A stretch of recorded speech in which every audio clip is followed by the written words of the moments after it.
नमस्कार, मैं विक्रम सिंह। बच्चों, आज की क्लास में मैं आपको बताने वाला हूं आयनिक बंध। रासायनिक बंध हमने पढ़ लिया है, क्या होता है, क्यों होता है, हमने संयोजकता निकाल ली है, पहले वाली वीडियो में देखे हैं आपने। जो जो आपको क्लास कराया जा रहा है लाइन से देखते जाइएगा। जो वीडियो पहला देखे थे ना, उसका लिंक आपको डिस्क्रिप्शन बॉक्स में मिल जाएगा, फर्स्ट लेक्चर का। तो इसी तरह से आप आगे चलते जाएंगे, मैंने फर्स्ट सेकंड थर्ड वीडियोस का लिंक मैं आपको देते जाऊंगा। अब बात है कि आज हम पढ़ने वाले हैं आयनिक बंध।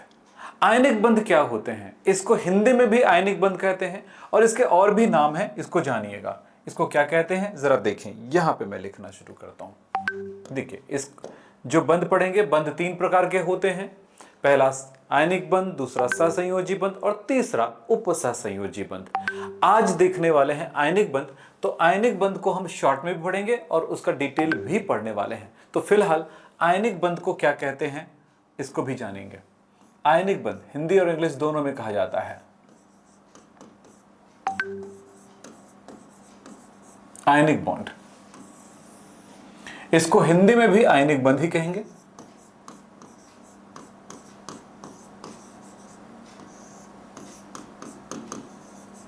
इसको विद्युत संयोजी बंध भी कहते हैं, इलेक्ट्रोवैलेंट बॉन्ड।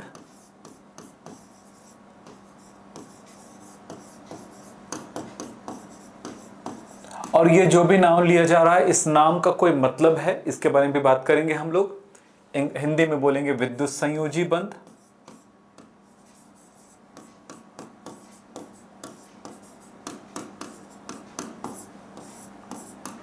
अब कुछ बातों को ध्यान रखना है। विद्युत संयोजी बंध, आयनिक बंध क्या है, शॉर्ट में एक लाइन याद रखें। इसको इलेक्ट्रोवैलेंट बॉन्ड कहेंगे, ये तो अलग बात है, पर एक शॉर्ट में एक छोटी सी बात याद रखो। पहली बात, इलेक्ट्रॉनों के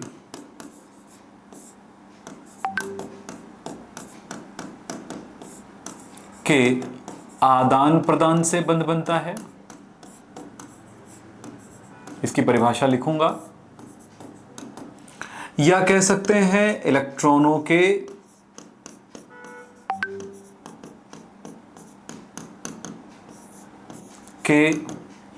आदान प्रदान को एक दूसरा शब्द दे सकते हैं, स्थानांतरण से बंध बनता है।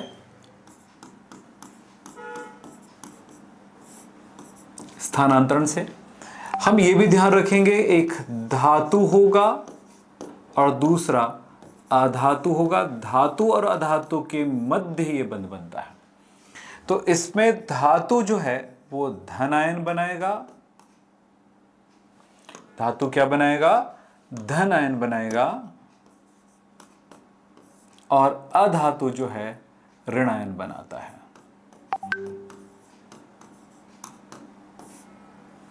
अब यहां पर कुछ जानकारी हुई। एक परमाणु इलेक्ट्रॉन दूसरे परमाणु को देता है। कोई परमाणु बंध क्यों बनाता है? अपना अष्टक पूर्ण करने के लिए, यानी अंतिम कोश में 8 इलेक्ट्रॉन होने के लिए परमाणु या तो इलेक्ट्रॉन दान करता है या ग्रहण करता है। अब यहां हमें समझना होगा कि कौन सा परमाणु इलेक्ट्रॉन दान करेगा, कौन सा ग्रहण करेगा। यहीं पर मैंने एक लाइन लिखा है, धातु और अधातु। धातु ऋणायन बनाएगा, धातु धनायन बनाएगा, अधातु ऋणायन बनाएगा। धातु जो है इलेक्ट्रॉन दाता परमाणु है और अधातु जो है इलेक्ट्रॉन ग्राही परमाणु होते हैं। अब हम इसको परिभाषित एक बार कर लेते हैं, फिर इसके एग्जांपल्स करना शुरू करते हैं। तो हमें कुछ बातें ध्यान में रखना है। क्या क्या बात? किन्हीं दो परमाणुओं के मध्य इलेक्ट्रॉनों के आदान प्रदान से बना बंध, किन्हीं दो परमाणुओं के मध्य इलेक्ट्रॉनों के आदान प्रदान से बना बंध आयनिक बंध कहलाता है। या दूसरे तरह से कहें, एक परमाणु देता है, दूसरा परमाणु लेता है, तब क्या होगा? इलेक्ट्रॉनों के स्थानांतरण से बना बंध। इलेक्ट्रॉन दे कौन रहा है? धातु। ले कौन रहा है? अधातु। यहीं पर लिखा है ना, धातु इलेक्ट्रॉन दाता है। धातु जो दे रहा है वो धनायन बना लेगा, अधातु जो ले रहा है इलेक्ट्रॉन वो ऋणायन बना लेगा। पूरी बातें इस जगह पे आ गई। अब परिभाषा करते हैं और फिर उदाहरण देखते हैं। परिभाषा ये होगा, जब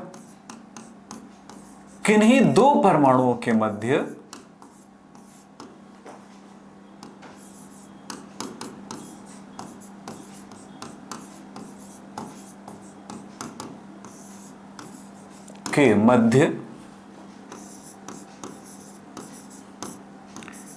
इलेक्ट्रॉनों के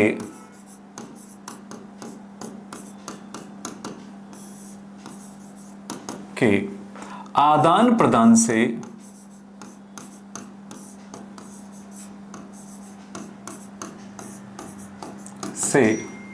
बंध बनता है,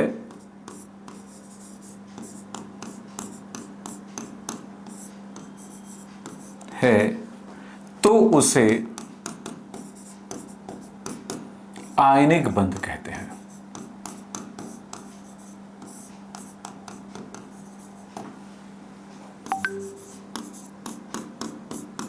अब हमारे पास एक बात आया, आयनिक शब्द का उपयोग क्यों किया गया? क्योंकि यहां पर आयन्स बनते हैं, धन आयन, ऋण आयन। धन आयन और ऋण आयन एक दूसरे को आकर्षित करती है। धन आयन में क्या होगा? धन आवेश होगा। ऋण आयन में क्या होगा? ऋण आवेश होगा। तो धन आवेश ऋण आवेश को आकर्षित करती है, इसीलिए यह बंध बनता है, आकर्षण की वजह से। बंध क्या होता है बेटा? एक आकर्षण होती है। तो यहां पर धन आवेश और ऋण आवेश एक दूसरे को आकर्षित करती है, इसीलिए यह बंध बनता है, इसीलिए हम आयनिक बंध कहते हैं। अब विद्युत रासायनिक बंध क्यों कहें? क्योंकि धन और ऋण विद्युत ही तो है, और वो आकर्षण विद्युत आकर्षण है, इसलिए इसको इलेक्ट्रोवैलेंट बॉन्ड या विद्युत आकर्षण बल भी कहते हैं। तो इन बंधों को हम समझें तो याद तो हो गया होगा क्या? इलेक्ट्रॉनों की, यहां पर बेटा एक बात याद रखना, आदान प्रदान शब्द जो लगाया हूं ना, उस जगह पर स्थानांतरण शब्द का उपयोग भी कर सकते हो। तो किन्हीं दो परमाणुओं के मध्य इलेक्ट्रॉनों के स्थानांतरण से जो बंध बनता है, उस बंध को हम क्या कहेंगे? आयनिक बंध कहेंगे। अब यहां पर कुछ एग्जाम्पल देखते हैं और उनको समझने की कोशिश करते हैं। उदाहरण पहला, Na धातु है और Cl अधातु है। सोडियम और क्लोरीन के मध्य बंध, पहला एग्जाम्पल लेते हैं।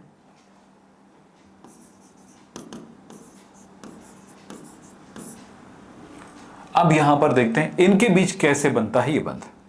सोडियम के बारे में जानते हो, परमाणु क्रमांक 11 होता है और इलेक्ट्रॉनिक विन्यास होगा 2 8 1।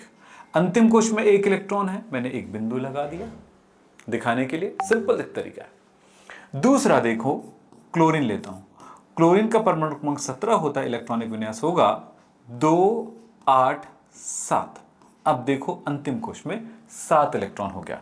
इलेक्ट्रॉन रखो 1 2 3 4 5 6 7। इस तरह से ये एक इलेक्ट्रॉन अंतिम कोश में, इसमें अंतिम कोश में 7 इलेक्ट्रॉन है। ध्यान रखना बेटा, मैं यहां पर एक जरूरी बात यहां पर लिखूंगा, इसको याद रखना।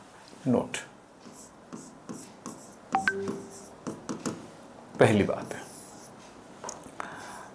अब इलेक्ट्रॉन कौन दान करेगा, कौन ग्रहण करेगा, इसको याद रखना। इलेक्ट्रॉन दाता परमाणु कौन होगा? जिसके संयोजी कोश यानी कि बाह्य कोश, बाहरी कोश। बाहरी कोश कौन सा होता है? यह आंतरिक कोश है, पहला कोश है। दूसरा कोश है अंतिम कोश, जो सबसे बाहर वाला कोश है, उसमें जो इलेक्ट्रॉन है उसको देखेंगे। बाहरी कोश में इलेक्ट्रॉनों की संख्या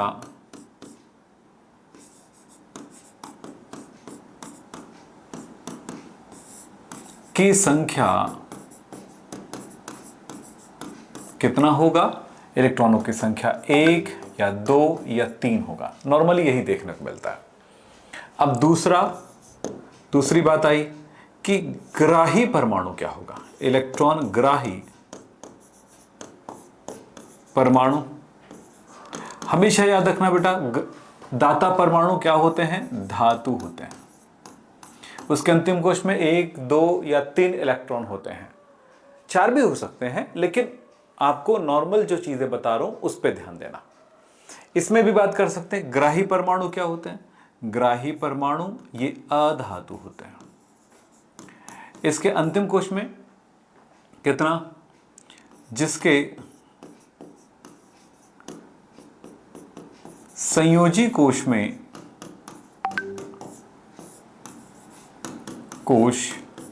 में इलेक्ट्रॉनों की संख्या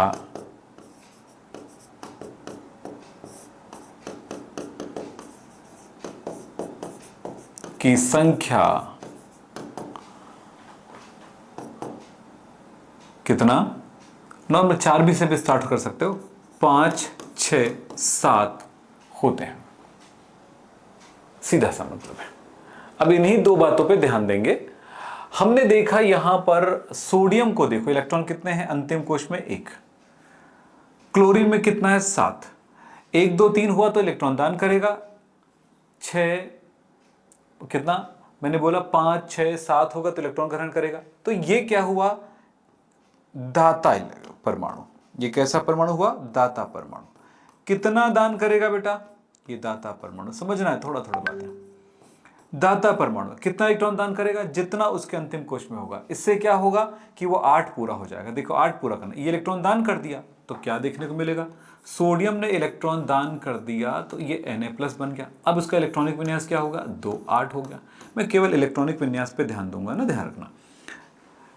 परमाणु क्रमांक अगर लिखने की जरूरत नहीं, इलेक्ट्रॉन दान कर दिया, कितना हुआ, अब इलेक्ट्रॉनिक विन्यास 8 हो गया, क्योंकि अंतिम इलेक्ट्रॉन कहां चला गया, ये इलेक्ट्रॉन असल में चला गया इस क्लोरीन के पास, क्योंकि ये दाता है और वो ग्राही है। अब वो ग्राही क्यों है, मैंने बोला ना, कितना बोला, अंतिम कोश में 5 6 7 होगा तो इलेक्ट्रॉन ग्रहण कर लेगा, तो ये इलेक्ट्रॉन ग्रहण करेगा। अब ये कितना ग्रहण करेगा, अंतिम कोश में देखो, अगर 7 इलेक्ट्रॉन है तो 1 इलेक्ट्रॉन ग्रहण करके 8 हो जाएगा। 6 इलेक्ट्रॉन होगा तो 2 इलेक्ट्रॉन ग्रहण करेगा, तो 6 और 2 8 हो गया। 5 इलेक्ट्रॉन होगा तो 8 करने के लिए क्या करना पड़ेगा, 5 8 में कितना अंतर, 3 का, तो 5 और 3 ग्रहण करेगा, 8 हो जाएगा।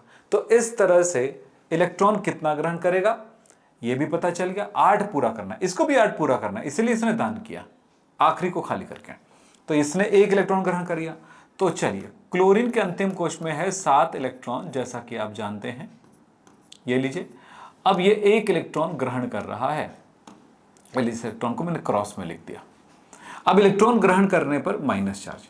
कोई भी परमाणु जितना इलेक्ट्रॉन दान करता है उतना धन आवेश आता है, और जितना इलेक्ट्रॉन ग्रहण करता है उतना ऋण आवेश आता है। तो इसमें ऋण आवेश आ गया, तो इसका इलेक्ट्रॉनिक विन्यास क्या हो गया, 2 8 8। अब 8 कैसे हुआ, 2 8 7 था, 1 इलेक्ट्रॉन बढ़ गया, 8 हो गया।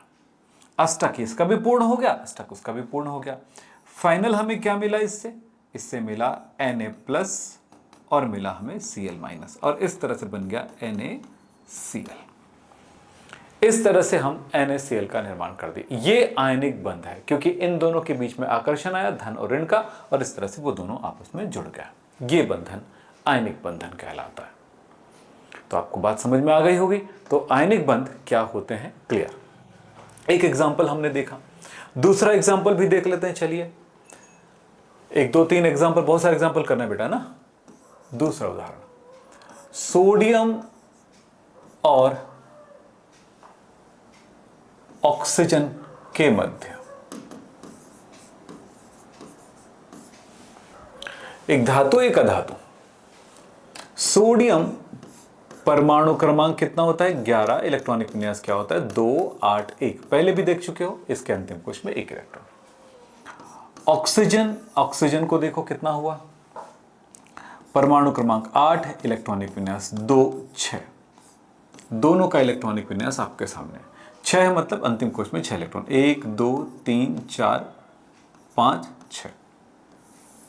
फिर वही बात है, हमने बताया था आपको 1 से लेकर के 3 तक अंतिम कोश में इलेक्ट्रॉन रहेगा, अष्टक पूर्ण करने के लिए इलेक्ट्रॉन दान करेगा। तो ये क्या है, इलेक्ट्रॉन दाता परमाणु, इलेक्ट्रॉन दाता है, ये इलेक्ट्रॉन दान कर दिया। अब इलेक्ट्रॉन तो दान कर दिया, इसको 1 ही इलेक्ट्रॉन मिला इसको, जबकि इसको कितने इलेक्ट्रॉन चाहिए, इलेक्ट्रॉन ग्राही परमाणु है, कितने इलेक्ट्रॉन चाहिए इसको, 6 है, 8 करने के लिए 2 इलेक्ट्रॉन चाहिए। तो 1 सोडियम 1 ही इलेक्ट्रॉन दान कर रहा है, तो हम कह रहे हैं कि 2 सोडियम दान कर रहा है। एक सोडियम ने इनको 1 इलेक्ट्रॉन दिया, दूसरा सोडियम ने इनको इलेक्ट्रॉन दिया, इस तरह से 2 इलेक्ट्रॉन दान हो गया। इस तरह से हमें मिला 2 सोडियम 2 बना, हमारे पास सोडियम Na+ मिल गया। और हमारे पास ऑक्सीजन है, ऑक्सीजन के अंतिम कोश में कुछ इस तरह से इलेक्ट्रॉन थे, कुछ नए इलेक्ट्रॉन आ गए, एक इलेक्ट्रॉन पहला सोडियम से, दूसरा इलेक्ट्रॉन दूसरा सोडियम से, इसमें चिन्ह लगा दिए माइनस माइनस। ऐसा नहीं लिखना चाहते तो -2 भी लिख सकते हैं या 2 माइनस भी लिख सकते हैं, तुम्हारी मर्जी।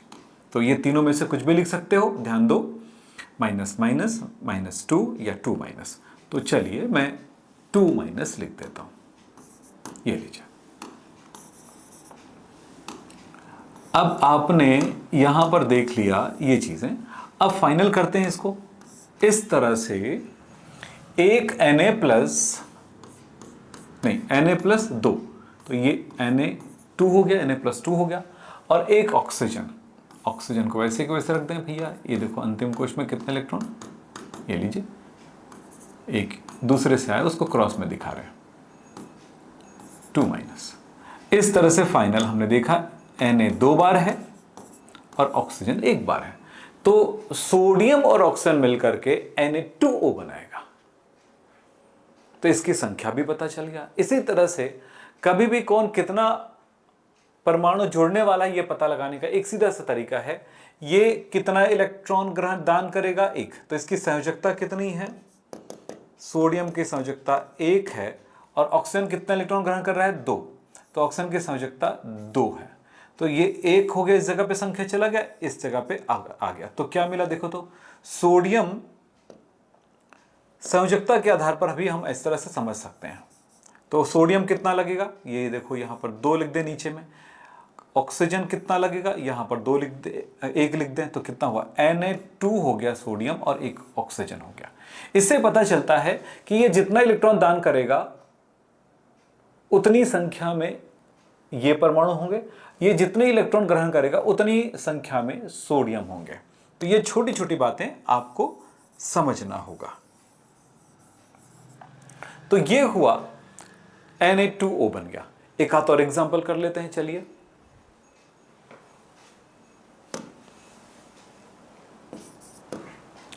Mg धातु है मैग्नीशियम, और मैं ले लेता हूं क्लोरीन के मध्य बंध। चलिए, मैग्नीशियम के बारे में पता लगाने का तरीका है कि उसका परमाणु क्रमांक होता है 12, इलेक्ट्रॉनिक विन्यास होगा 2 8 2। इलेक्ट्रॉनिक विन्यास कैसे निकालते हैं, इस चैप्टर को कैसे समझना होगा, क्या क्या जानकारी की जरूरत है, लेविस डॉट सिंबल कैसे बना जाता है, डॉट डॉट लगाते हैं ना, ये लेविस डॉट सिंबल कहलाता है। ये सभी चीजें इसके पहले लेक्चर में मैं पढ़ा चुका हूं। तो आप अगर नहीं पढ़े हो पहला लेक्चर, तो उसका वीडियो मैं नीचे डिस्क्रिप्शन बॉक्स में उस वीडियो का लिंक दे देता हूं, उस लिंक पे जाइएगा, क्लिक करिएगा, वीडियो मिल जाएगा। अब चलिए, अंतिम कोश में 2 इलेक्ट्रॉन है, मैं 2 डॉट लगाया। चलिए, क्लोरीन के बारे में पता चलता है कि परमाणु क्रमांक 17 है, इलेक्ट्रॉनिक विन्यास होगा 2 8 7। फिर से अब आप यहां पर बातें होने लगी। इसके अंतिम कोश में 7 इलेक्ट्रॉन, 1 2 3 4 5 6 और ये 7। अब यहां पर क्या पता चलता है, सोडियम 2 इलेक्ट्रॉन मैग्नीशियम 2 इलेक्ट्रॉन दान करेगा, जबकि क्लोरीन 1 ही इलेक्ट्रॉन ग्रहण करेगा। अब बताओ, 1 इलेक्ट्रॉन को 1 क्लोरीन ने ग्रहण किया, Cl- तो बन गया, क्योंकि अष्टक पूर्ण करने के लिए उनको केवल 1 इलेक्ट्रॉन की आवश्यकता थी, बन गया। लेकिन मैग्नीशियम का 1 इलेक्ट्रॉन अभी भी बचा हुआ है, 1 इलेक्ट्रॉन है तो 1+ आ गया, तो दूसरे इलेक्ट्रॉन को भी दूसरा क्लोरीन को दान करेगा, 1 क्लोरीन और चाहिए, तो वो दूसरा इलेक्ट्रॉन इस तरह से दूसरे इलेक्ट्रॉन को भी दान किया, मेरे पास 2 क्लोरीन। या तो मैं ऐसे लिखूंगा या फिर 1 क्लोरीन ऐसे लगा दूंगा लिख के, है ना। तो एक और इलेक्ट्रॉन चला गया इसका, ये लीजिए 1+ और आ गया। तो आप जैसी मर्जी आप करो, पर एक बात है कि 1 मैग्नीशियम 1 क्लोरीन को 1 इलेक्ट्रॉन देता है, परंतु मैग्नीशियम में क्षमता है कि 2 इलेक्ट्रॉन दे सके, तो दोनों इलेक्ट्रॉनों को 2 क्लोरीन को देता है। 1 क्लोरीन को 1 ही इलेक्ट्रॉन देगा, जबकि 2 क्लोरीन को 2 इलेक्ट्रॉन मिल जाएगा। इस तरह से इनके पास इलेक्ट्रॉन आ गया। हम इसको इस तरह से लिख सकते हैं 2+, हम इसको ऐसे ऐसे अलग अलग लिखेंगे, उससे अच्छा है कि इसके सामने मैं 2 लगा देता हूं। इस तरह से हमें पता चल गया मैग्नीशियम Mg एक है, 2 प्लस है, और क्लोरीन मेरे पास 2 है। इस तरह से इलेक्ट्रॉन आया -2 है। मैं लिख सकता हूं MgCl2। देखिए भाई, ये बन गया मैग्नीशियम क्लोराइड। तो इसी तरह से बहुत सारे एग्जाम्पल पर प्रैक्टिस करोगे और अच्छे से सीखोगे। यही तरीका होता है किस चीज को सीखने का, आयनिक बंध को। तो आयनिक बंध कब बनता है, हमने शुरुआत किया। आयनिक बंध किसे कहते हैं? इलेक्ट्रॉनों के किन्हीं दो परमाणुओं के मध्य इलेक्ट्रॉनों के स्थानांतरण से या इलेक्ट्रॉनों के आदान प्रदान से जो बंध बनता है, उस बंध को हम आयनिक बंध कहते हैं। आयनिक बंध बनता है, एक धातु होगा, एक अधातु। धातु इलेक्ट्रॉन दान करता है, अधातु ग्रहण करता है। धातु इलेक्ट्रॉन दान करने पर धनायन बना लेता है, अधातु इलेक्ट्रॉन ग्रहण करने पर ऋणायन बना लेता है, और धनायन और ऋणायन एक दूसरे को आकर्षित कर लेती है और जुड़ जाता है। इसी तरह के बंधन को हम आयनिक बंध कहते हैं। तो ये एक बात तो आपको समझ में आ गया। अब मैं आपको बात करना चाहूंगा, एग्जाम्पल तो बहुत कुछ है बेटा, जितना एग्जाम्पल बोलो उतना बना दूं, लेकिन जितना हो सके उतना ही हम काम करते हैं। एक एग्जाम्पल और देता हूं, चलिए। मैग्नीशियम और ऑक्सीजन के बीच देखते हैं, चलिए। एक कौन सा एग्जाम्पल था? नंबर 4। मैग्नीशियम तथा ऑक्सीजन के मध्य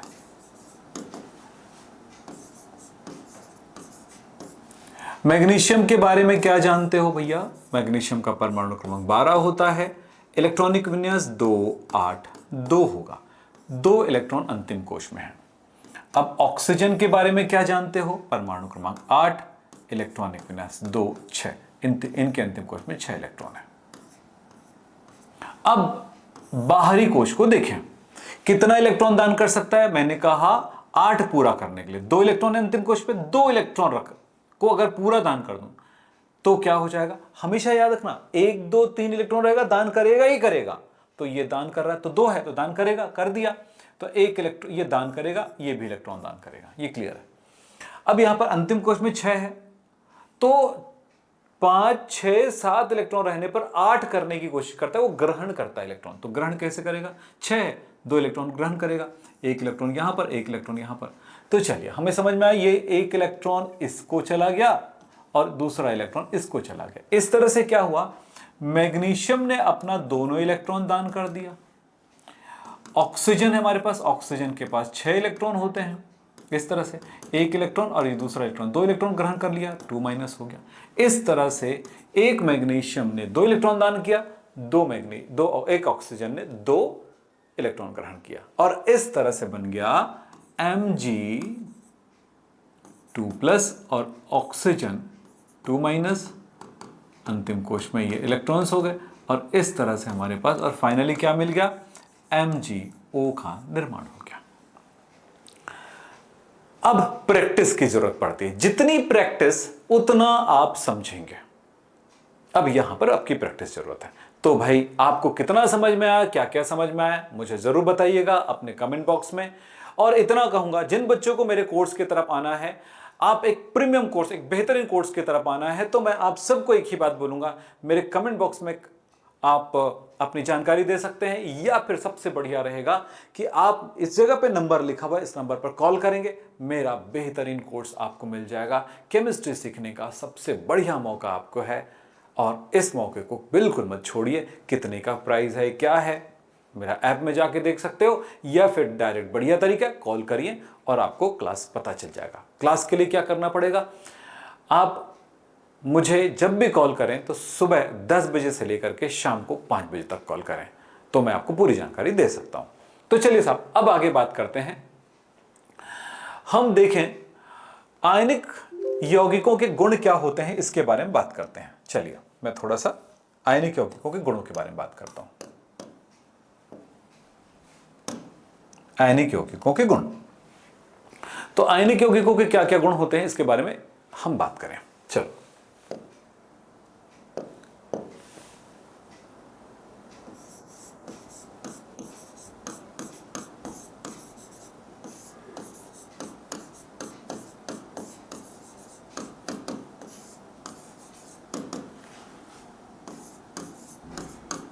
चलो एक एक गुण बताते जाऊंगा, आप ध्यान से नोट भी कर सकते हैं और समझ भी सकते हैं।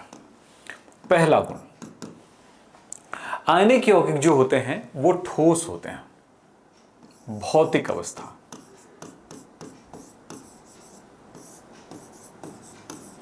भौतिक अवस्था में क्या जानोगे?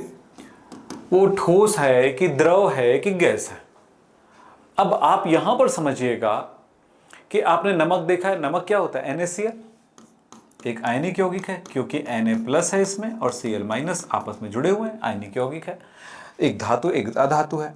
इसी तरह से आप जो जिन चीजों को आयनिक यौगिक के रूप में जानते हैं उनके बारे में बात करता हूं। ये आप जानते हैं। और क्या जानते हैं? Na2CO3, ये भी जानते हैं। NaHCO3, ये भी आपने देखा होगा। नीला थोथा, कॉपर सल्फेट, CuSO4, ये भी देखे होंगे। आयनिक कंपाउंड FeSO4, कुछ चीजें आप अपनी जिंदगी में देखे हैं। अब इनमें से किसको जानते हैं मैं तो नहीं कह सकता कि इनको जानते हैं इनको नहीं जानते, लेकिन कुछ तो जानते होंगे। तो ये सभी ठोस अवस्था में पाई जाती है। तो इसका मतलब है ये कैसा होगा? आयनिक यौगिक होता है, इसकी अवस्था कैसी होती? ठोस होती है। तो कैसा ठोस होता है? ये होता है क्रिस्टलीय ठोस।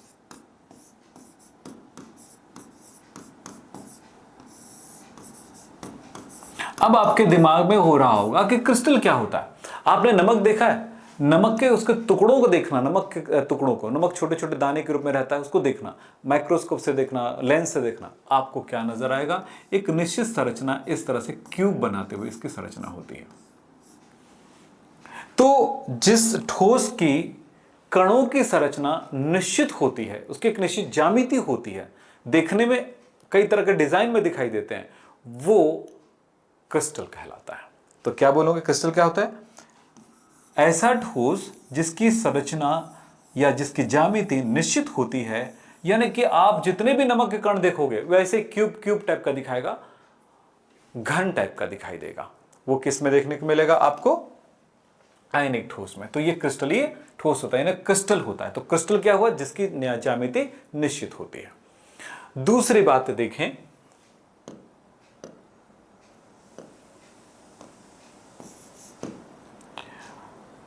गलनांक एवं क्वथनांक। गलनांक को हम कहते हैं बॉइलिंग पॉइंट,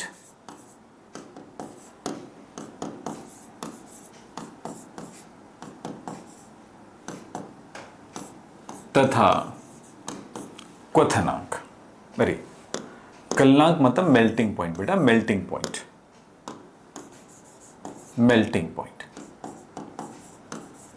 और क्वथनांक,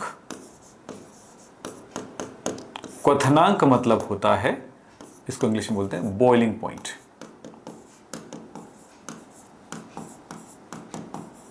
अब आप समझेंगे, कुछ ठोस पदार्थ आपके पास है, उनको गर्म करते हो तो एक ऐसा तापमान आता है कि वो पिघलने लगती है। तो जिस तापमान पर कोई ठोस पिघलता है उस तापमान को कहते हैं गलनांक। क्या बोला मैंने?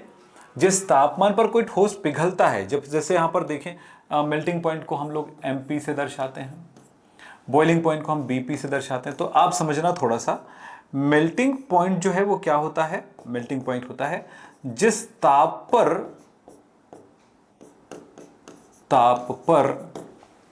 ठोस पिघलती है, ठोस पिघलती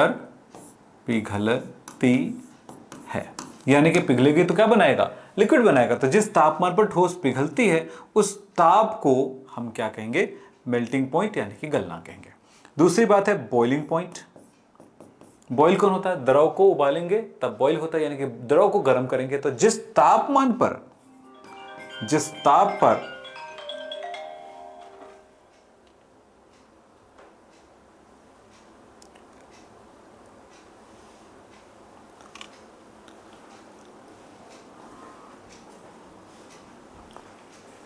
क्या बोला मैंने?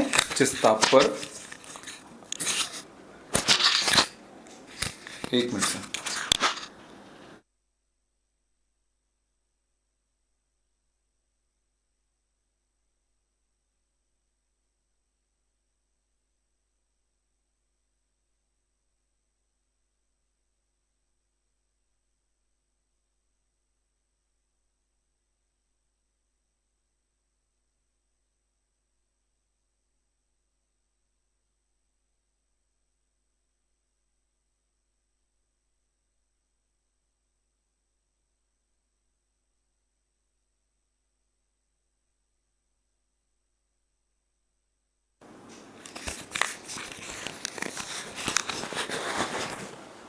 हाँ जी, तो क्या कहूंगा, जिस ताप पर द्रव उबलती है, उबलती मतलब उबलना मतलब लिक्विड से गैस में परिवर्तन। लिक्विड है, तापमान बढ़ाते जाते हो, एक टेम्परेचर आता है तब उबलता है। तो देखिए जैसे पानी है, पानी में अब बर्फ के बारे में बात करते हैं। बर्फ 0 डिग्री सेल्सियस तापमान पर पिघलने लगती है। 0 से थोड़ा सा ज्यादा हुआ पिघलने लगेगी, लिक्विड बनने लगेगा। 0 से कम है वो द्रव है, एक ठोस है। 0 से ज्यादा हुआ द्रव है। 0 से 100 डिग्री सेल्सियस ताप के मध्य वो लिक्विड है, लेकिन 100 से थोड़ा सा ही ज्यादा हुआ उबलने लगती है। तो देखें पानी के बारे में याद रखना, पानी ठोस, द्रव, गैस तीनों अवस्था मिलती है।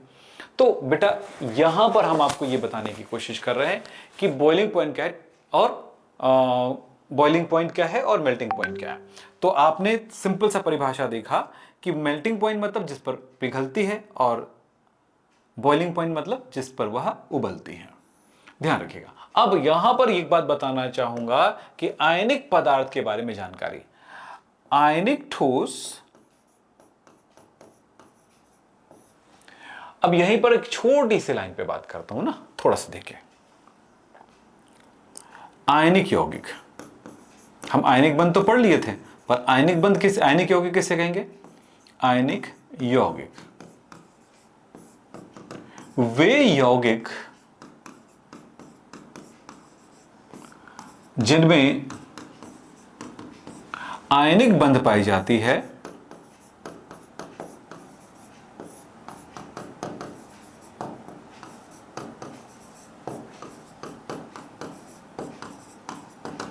आयनिक यौगिक कहलाता है।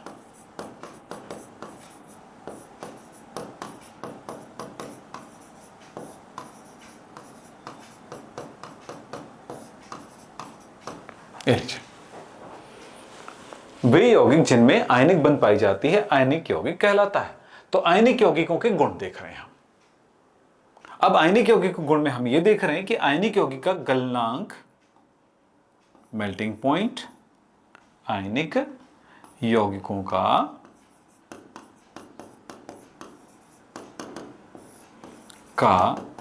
गलनांक तथा क्वथनांक उच्च होता है, यानी बहुत अधिक तापमान पर यह पिघलती है। इसका गलनांक क्वथनांक कैसा होगा? बहुत उच्च होगा, बहुत अधिक तापमान पर पिघलेगा। यानी नमक को अगर गर्म करोगे तो यह पिघलेगा कम से कम ये 820 डिग्री सेल्सियस तापमान के आसपास पे पिघलती है। तो नमक का गलनांक बहुत उच्च हो गया। पानी का कितना है? पानी का 100 डिग्री पर वो पिघलने की बात है तो 0 पर ही पिघलने लग जाता है और उबलता है 100 में। लेकिन ये जो नमक है वो 800 डिग्री सेल्सियस तापमान पर पिघलना शुरू होता है, तो उसका क्वथनांक और ज्यादा उच्च होगा। ऐसा क्यों? क्यों का कारण क्या हम लिखते हैं? क्योंकि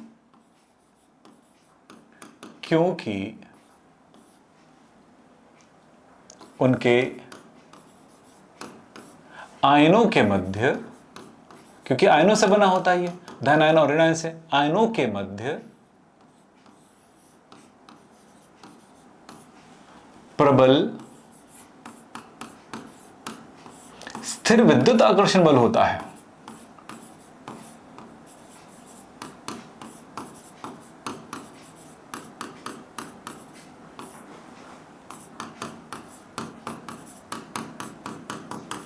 जैसे नमक अगर देखेंगे तो नमक में Na+ जो है Cl- को बहुत स्ट्रांगली एक दूसरे को आकर्षित करा होगा।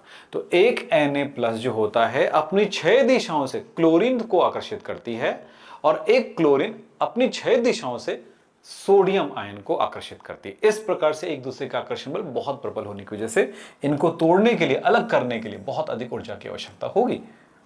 यह हो गया हमारा गलनांक और क्वथनांक की बातें। फिर बात करते हैं, चलिए और आगे बढ़ते हैं। वो है कठोरता के बारे में बात करते हैं।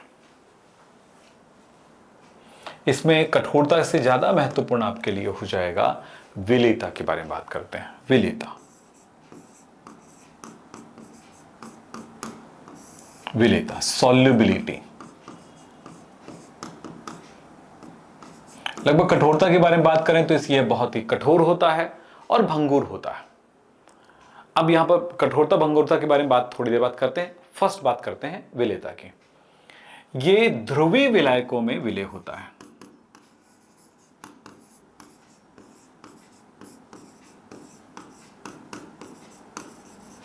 ध्रुवीय विलायक जिसमें धनात्मक ऋणात्मक भाग होते हैं, जैसे H2O जल एक बढ़िया ध्रुवीय विलायक है। विलायकों में विलेय होता है। उदाहरण, नमक जल में घुलता है और इसके घुलने का कारण क्या है? यहां पर कारण है घुलता है क्योंकि जालक ऊर्जा से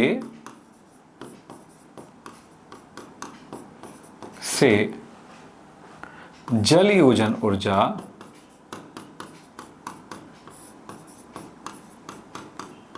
कम होती है। मतलब अधिक क्या होना चाहिए? जालक ऊर्जा अधिक होगा, तब जाकर के जल योजन ऊर्जा से जालक ऊर्जा अधिक होगा तो विलेय होगा। तो ये कुछ कारण हैं, इसके बारे में जानकारी ले सकते हैं। हमें प्रश्न इसी तरह से मिलेंगे कि आयनिक बंध क्या है, उसे समझाना है। किसी भी एक दो तत्व दे दिए जाएगा, इसके बीच कौन सा प्रकार का बंध बनेगा इसके बारे में। तो ये सारी चीजों को समझने के लिए क्या करना पड़ेगा बच्चों, कि आपको सहसंयोजी बंध को भी पढ़ना पड़ेगा, उसको भी समझना पड़ेगा। अभी जो जानकारी दिया हूं इसमें कुछ जानकारियां आपके लिए महत्वपूर्ण है। एक कठोरता के बारे में भी बात कर देता हूं, चलिए वो भी हो जाएगा साथ ही में। चौथा, ये कठोर तथा भंगुर होता है।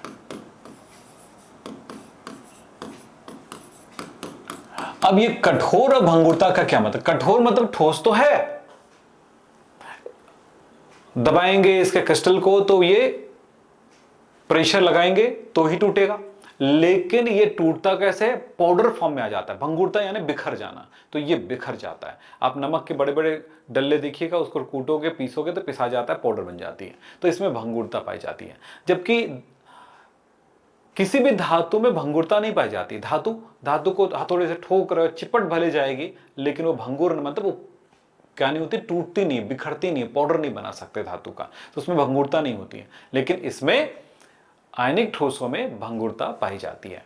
और भी डिटेल में पढ़ेंगे आगे जाकर के बहुत सारी बातों को। यदि मेरे क्लास के साथ जुड़े रहना है तो बस मुझे कॉल कर सकते हैं या मेरे चैनल को सब्सक्राइब कर सकते हैं। मेरी वीडियोस को शेयर करिए अपने दोस्तों को, और आगे बढ़ेंगे। नेक्स्ट क्लास में मिलेंगे, तब तक के लिए नमस्कार, धन्यवाद, थैंक यू। मैं एक बार और बोलता हूँ, ये थोड़े फ़ोन आ गए थे, तो आज की क्लास बस इतना ही रखेंगे। तो आज की क्लास यहीं पे समाप्त करते हैं। नमस्कार, धन्यवाद, थैंक यू।